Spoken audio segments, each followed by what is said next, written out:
when you have kids, you know that you need to get them involved in clubs and organizations right away so that they can make friends. So we put our kids in dance when they're 3, us first sport when they're 5, probably drama when they're 8, and of course, a church club when they're 12.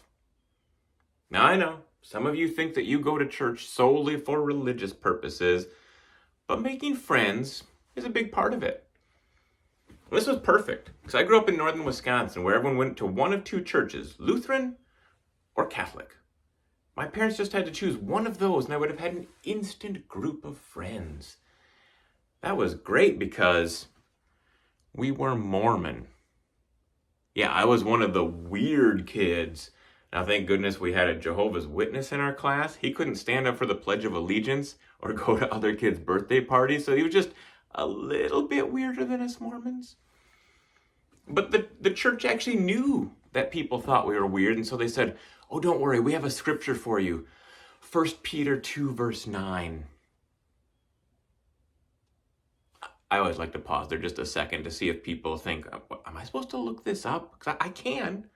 No, 1 Peter 2:9 says, ye are a chosen generation. Well, that sounds nice. I mean, it still gets me right here. But there are more words. It says, ye are a chosen generation, a peculiar people. So at school, when kids were like, why are you Mormons so weird? I'm like, we're not weird, we're peculiar. Yeah, that did not help at all. Because even in the 80s, before the internet, people had access to printed dictionaries. And so they could look up, and do you know what the first 3 words to define peculiar are? Unusual, strange, and odd. Now, I'm an accountant, not a linguist. That sounds an awful lot like weird to me.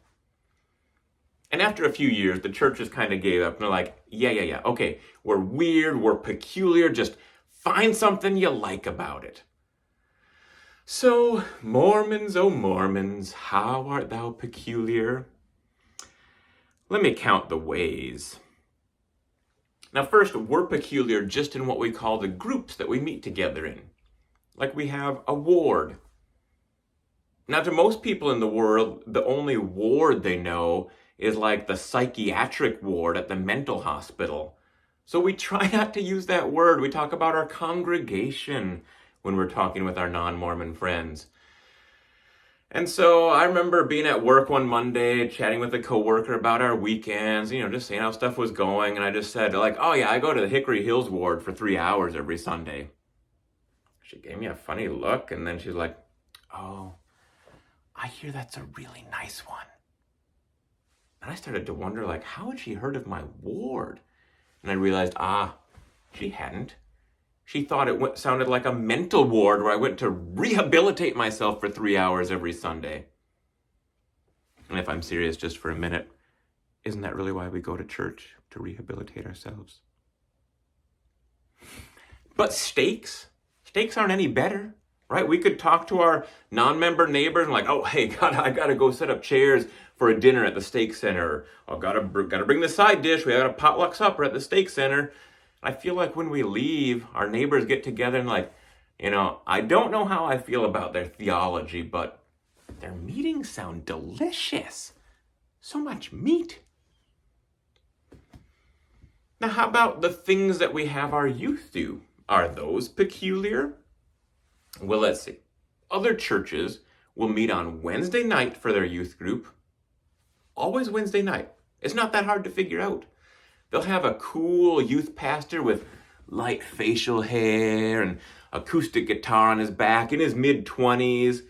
All the kids will come in with their cappuccino, frappiolito, something from Starbucks. Now, for the Mormon youth, on the other hand, I feel like a bunch of old men got together, and spoiler alert, men make all the decisions. And one was like, hey, do you remember that time when our people got kicked out of the country? Yes. And they had to walk thousands of miles across uninhabited prairie and mountain terrain? Go on, I like where this is headed.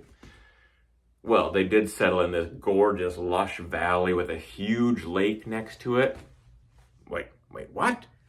Just kidding. It was a salt lake. It was good for nothing, and they settled in the desert in the middle of Mexico. But we should have our youth do it. We'll call it Trek. Now, don't get me wrong. I understand that the pioneers crossing the plains was a formative event in our church's history, but other churches don't have their youth recreate important events from their past.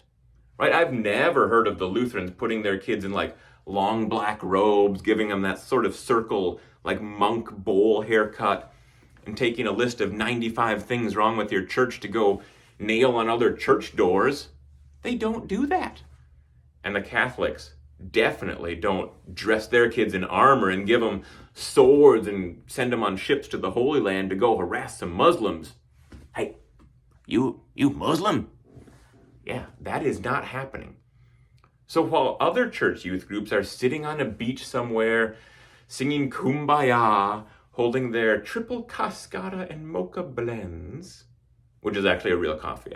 I looked that one up. We've got our girls in ankle-length dresses, our boys in wide-brimmed hats, pushing a wooden box through a state park somewhere. Peculiar. Now, how about our Mormon church meetings? Are those peculiar? You bet your cleanly shaven Mormon chin they are. And we actually take pride in some of this, right? We might make fun of other churches that send their pastors away to school for 4 years to learn their theology or study the Bible or learn how to give a good sermon. Mormons, we take any old person over the age of 12 and say, hey, why don't you give us a talk next week on faith for 10 minutes? That's all the training they get. And because of this, about 70% of talks, I'm going to say 90% of talks start the same way. For those of you that don't know me, my name is John Smith, and I'm going to speak on faith today. Now, I know some of you are probably wondering, when does the joke happen? That seemed totally normal. Well, here's the problem. If you go to a Mormon church meeting, usually there's a piece of paper written that explains everything that's going to happen in the meeting. Oh, look, John Smith is our first speaker. But then, for the small children and the illiterate, they'll have a man stand up and announce what is going to happen. And spoiler alert, only men can make announcements at church. So he might be, our first speaker today is John Smith, after which we will sing hymn, blah, blah, blah.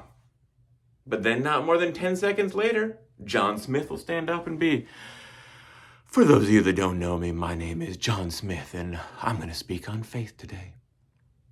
You know, even if we are visiting, the only thing we know about you at this point is that your name is John Smith. I've been going to church for over 40 years, and never once have I been punked where they announced one person and someone else comes up like, yo, I'm Adam Jones. That doesn't happen. Now, maybe they're just looking for longer introductions. Like maybe we should treat it more like a convention center speaker. Like, our first speaker today is John Smith. He is the fifth of 6 children, plays in the marching band and on the varsity basketball team. John works in the subway. You know, the one in the gas station next to the interstate. Please give your undivided attention to John Smith. That might be good, but I have a feeling he'd still get up there and be like, for those of you that don't know me, my name is John Smith, and I'm going to speak on faith today. There's no way to win. Now, another thing that used to happen at church meetings, and I say used to, was priesthood opening exercises. And it doesn't exist anymore since we got rid of the third hour of church. But for those of you that never went to it, it was this meeting where all the males 12 and older would get together and just chat about stuff.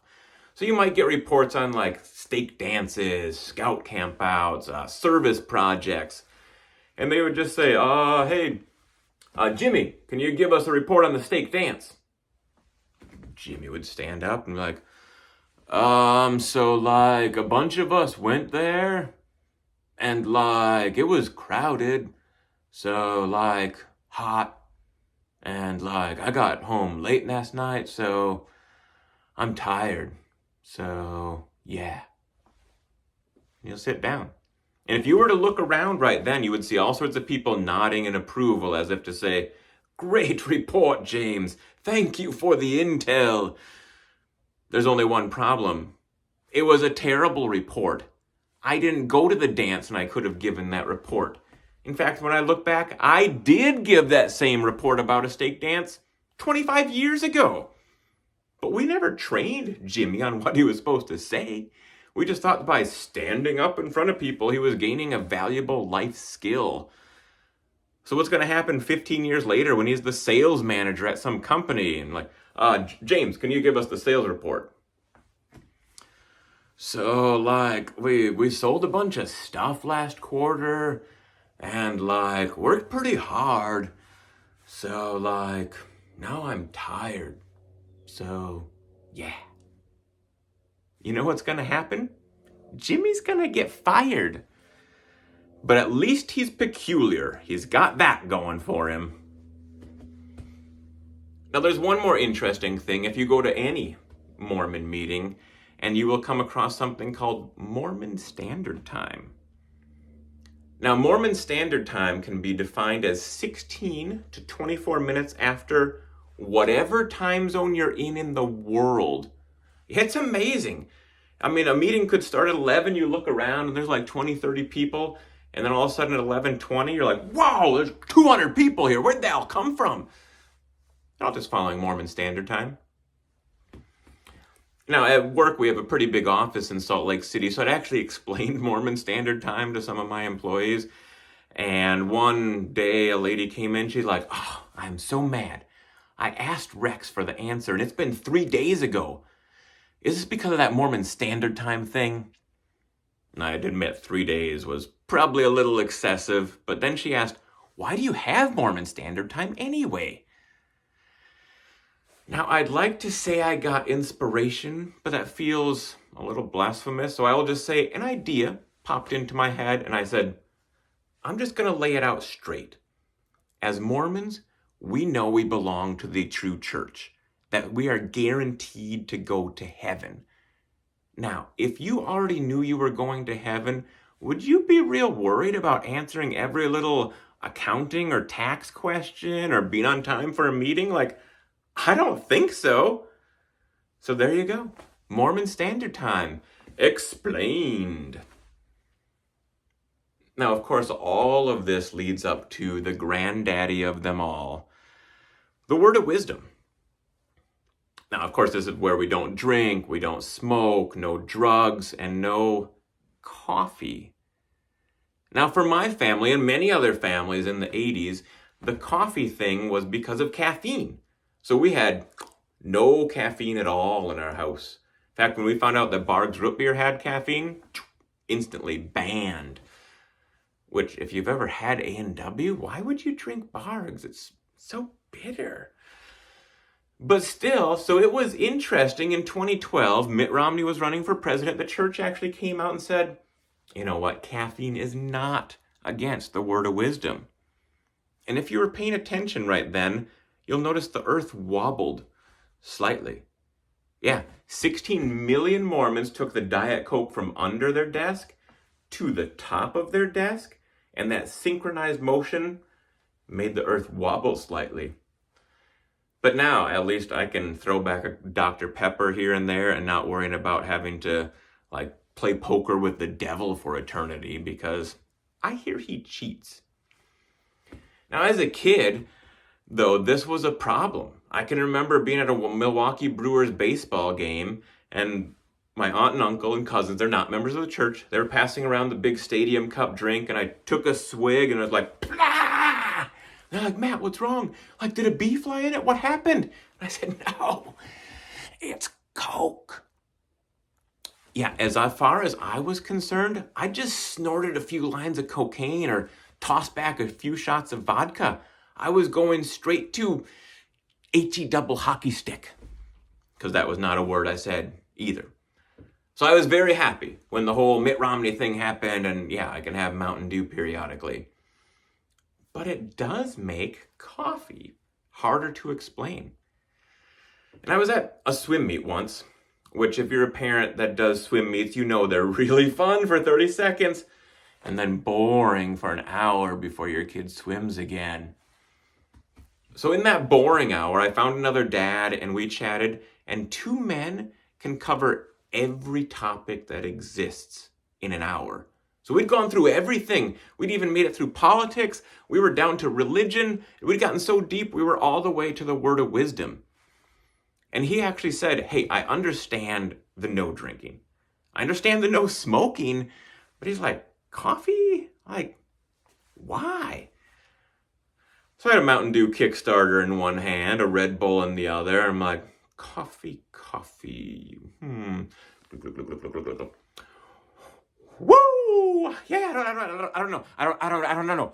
Coffee's just really bad for you. Hey, would it help if I said we're peculiar?